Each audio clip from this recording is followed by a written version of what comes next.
Assalamualaikum warahmatullahi wabarakatuh. Perkenalkan, nama saya Muhammad Tarik Ramadan dari kelas B dengan NIM 2023014010. Saya memilih nomor 5 sampai 8 untuk dikerjakan. Kemudian saya akan menjawab nomor 5 terlebih dahulu. Soal nomor 5, banyak ayat dalam Al-Quran mengajak manusia untuk berpikir dan mengamati alam.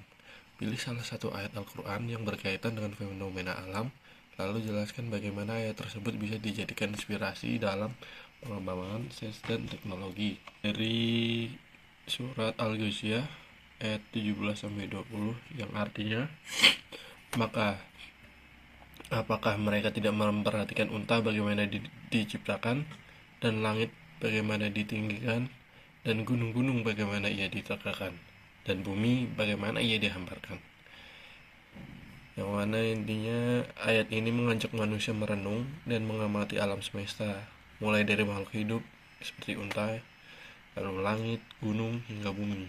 Dari ayat ini muncul inspirasi ilmiah bahwa pengamatan terhadap alam bisa menjadi pintu menjadi penemuan ilmu pengetahuan dan teknologi. Intinya, ayat ini mendorong umat Islam untuk tidak pasif, melainkan aktif mengamati, meneliti, dan memahami fenomena alam sebagai bentuk ibadah intelektual. Soal nomor 6, yaitu menurut Anda, mengapa generasi muda saat ini kurang tertarik membaca dan memahami Al-Quran? Padahal di dalamnya terdapat banyak isyarat ilmiah. Analisis penyebabnya dan berikan 2 solusi agar Al-Quran menjadi sumber inspirasi ilmu. Jawaban nomor 6, analisis penyebabnya. Yang pertama, kurangnya pendekatan kontekstual dan ilmiah dalam memahami isi Al-Quran, sehingga terkesan hanya sebagai kitab ibadah, bukan sumber ilmu. Yang kedua, pengaruh budaya digital dan hiburan yang membuat generasi muda lebih tertarik pada konten instan dan visual. Dan yang ketiga, analisis penyebab menurut saya minimnya teladan dan bimbingan orang tua atau guru dalam menjadikan Al-Quran sebagai rujukan dalam berpikir dan bertindak. Solusinya, saya terdapat 3 solusi, yaitu mengembangkan metode tafsir tematik dan sains Qurani yang menghubungkan ayat-ayat dengan fenomena ilmiah dan kehidupan modern. Yang kedua, membuat platform digital interaktif seperti aplikasi, podcast, animasi yang menjelaskan isi Al-Quran secara menarik, relevan, dan mudah dipahami oleh generasi muda. Soal nomor 7, banyak orang saat ini berlomba-lomba menuntut ilmu untuk meraih gelar atau pekerjaan yang lebih tinggi. Jelaskan perbedaan antara menuntut ilmu untuk dunia semata dan menuntut ilmu karena Allah Subhanahu wa Ta'ala menurut ajaran Islam. Apa dampaknya bagi individu dan masyarakat? Jawaban untuk nomor 7, perbedaan menuntut ilmu karena dunia sama karena Allah Subhanahu wa Ta'ala, yaitu menuntut ilmu karena dunia fokus utamanya adalah gelar, status, atau kekayaan. Ilmu dijadikan alat mencapai tujuan pribadi dan material. Tampaknya bisa memunculkan kesombongan, ketidakberkahan ilmu, dan hilangnya orientasi moral.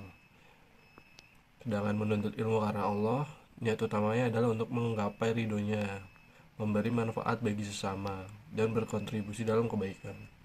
Nampaknya ilmu menjadi berkah, bermanfaat, membentuk akhlak mulia, dan meningkatkan derajat di hadapan Allah.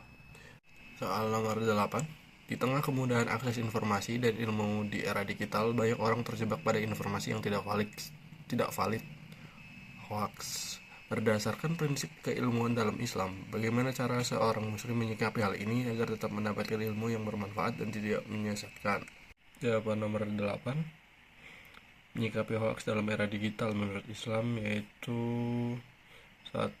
Tabayun atau klarifikasi, jangan langsung percaya atau menyebarkan informasi yang belum dicek kebenarannya dari sumber terpercaya.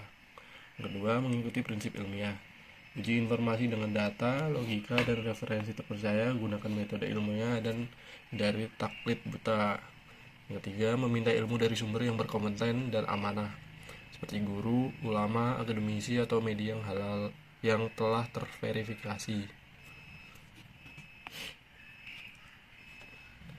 Lalu hasilnya, seorang muslim akan mendapatkan ilmu yang bermanfaat, menjauhkan diri dari fitnah, dan tetap dalam jalan kebenaran serta kemaslahatan. Terima kasih. Wassalamualaikum warahmatullahi wabarakatuh.